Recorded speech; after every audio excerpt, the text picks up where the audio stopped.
அன்பார்ந்த நேயர்களுக்கு தேமுதிகவுடைய தலைவரும் மிகப்பெரிய சிறந்த நடிகருமான விஜயகாந்த் அவர்களுடைய அடக்கம் செய்யப்பட்ட அந்த இடத்துல இரண்டாவது நாளாக அஞ்சலி செலுத்துறதுக்கு பிரேமலதா விஜயகாந்த் அவர்களும் அவருடைய மகன்களும் அவருடைய மைத்துனர் சதீஷ் உள்ளிட்ட குடும்பத்தார்களும் கட்சியுடைய பிரமுகர்களும் இன்றைக்கி வந்து அவருக்கு மலரஞ்சலி செலுத்தினாங்க.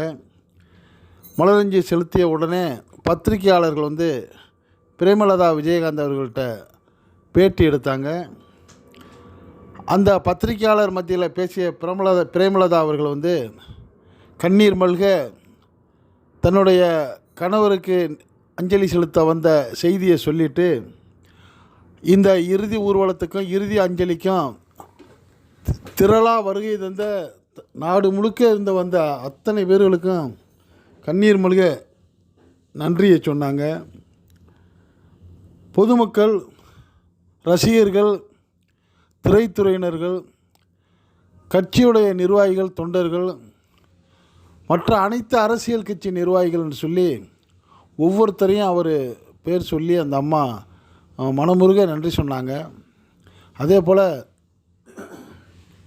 பத்திரிகைகள், காவல்துறை, இப்படி எல்லா பொதுவானவர்களுக்கும் தன்னுடைய மனமார்ந்த நன்றியை வந்து கண்ணீரோடு அவங்க காணிக்கையாக்குனாங்க. அவங்க சொன்ன என்ன செய்திகளில் இந்த இடத்துல வந்து இது வந்து எங்களுடைய தேமுதிக அலுவலக இடம்தான், அங்கே தான் அவரை வந்து நாங்கள் அடக்கம் செஞ்சுருக்கிறோம். இதில் வந்து ஒரு மிக பிரம்மாண்டமான சமாதி அமைப்போம்.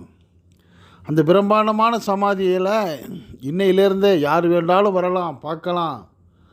நீங்கள் அவருக்காக வந்து பிரார்த்தனை பண்ணலாம், அவருக்கு நீங்கள் மலரஞ்சலி செலுத்தலாம். அவர் வந்து பொதுவானவர், அதனால் எவருக்குமே தடை கிடையாது. கட்சி தொண்டர்களாக இருக்கட்டும், பொதுமக்களாக இருக்கட்டும், நீங்கள் வரலாம் அப்படிங்கிற ஒரு அறிவிப்பையும் பிரேமலதா அவர்கள் சொன்னாங்க.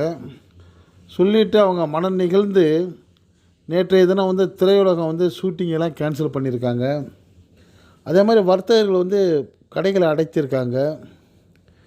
இப்படி எங்கே பார்த்தாலும் வீடு தோறும் ஒவ்வொரு மக்களும் 2 நாளாக வந்து தொலைக்காட்சி முன்னாடி நேரில் வர முடியாதவங்க இருந்து தன்னுடைய சகோதரனை போல விஜயகாந்த் அவர்களுடைய அந்த மறைவு நிகழ்ச்சிகளை வந்து ரொம்ப கண்ணீரோடு பார்த்துருக்காங்க.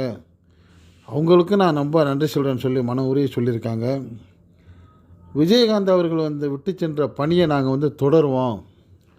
அவர் விட்டு சென்ற பணிகளை வந்து நிச்சயமாக வந்து தேமுதிக தொடரும்.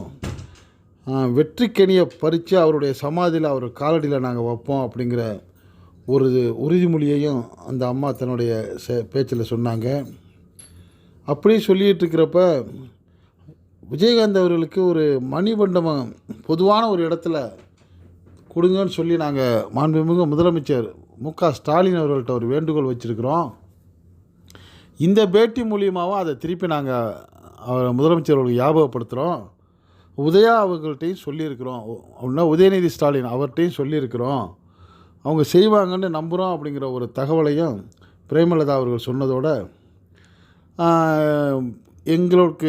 எங்கள் வீட்டில் கேப்டனே வந்து பேரனாக பிறப்பார், அவர் வந்து எந்த காலமும் எங்களோட தான் இருப்பார், அதனால் வந்து அவருக்கு செய்த பணிகளை நாங்கள் வந்து நிச்சயமாக வந்து தொடர்ந்து செய்வோம், மக்களுக்கு நல்லது செய்வோம் அப்படிங்கிற மாதிரி பல செய்திகளை நெகிழ்ச்சியாக சொன்ன பிரேமலதா அவர்கள், நாங்கள் 2 நாளாக எந்த உணவும் எடுத்துக்க முடியல, காரணம் ஒவ்வொரு பருக்கையிலையும் அவருடைய முகம்தான் தெரியும், அப்படி நாங்கள் வந்து ரொம்ப மனவேதனையோடு அவருடைய பிரிவை வந்து சந்திச்சிருக்கிறோம் அப்படிங்கிற செய்தியை மக்களுக்கு சொல்லிவிட்டு, இந்த தேசிய முற்போக்கு திராவிட கழகத்தை வந்து நாங்கள் வழி நடத்துவோம், நிச்சயமாக அவர் விட்டு சென்ற பணிகளை நாங்கள் வந்து தொடர்ந்து நடத்தி அதை வந்து வெற்றிக்கனியாக்கி அவருடைய சமாதியில் அவருடைய காலடியில் வந்து அந்த வெற்றிக்கனியை சமர்ப்பிப்போங்கிற ஒரு சபதத்தையும் அந்த பிரேமலதா அவர்கள் வந்து சொல்லியிருக்கிறாங்க.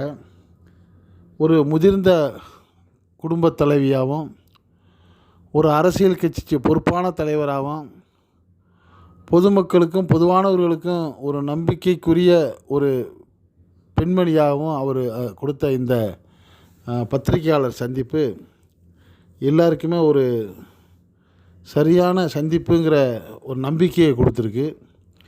இது பற்றிய உங்களுடைய கருத்துக்களையும் நீங்கள் இந்த கமெண்ட்ஸ் பாக்ஸில் கமெண்ட் பண்ணுங்கள். இது போன்ற எந்த பக்கமும் சார்பில்லாத நடுநிலையான செய்திகளை உடனுக்குடன் உங்களுக்கு வழங்குறதுக்கு இதுவரைக்கும் நம்ம சேனலுக்கு சப்ஸ்கிரைப் பண்ணாதவங்க சப்ஸ்கிரைப் பண்ணுங்கள். மறக்காமல் பக்கத்தில் இருக்க பெல் ஐக்கானை கிளிக் பண்ணுங்கள்.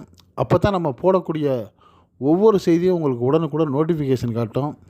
என்றும் இணைந்திருப்போம். நன்றி.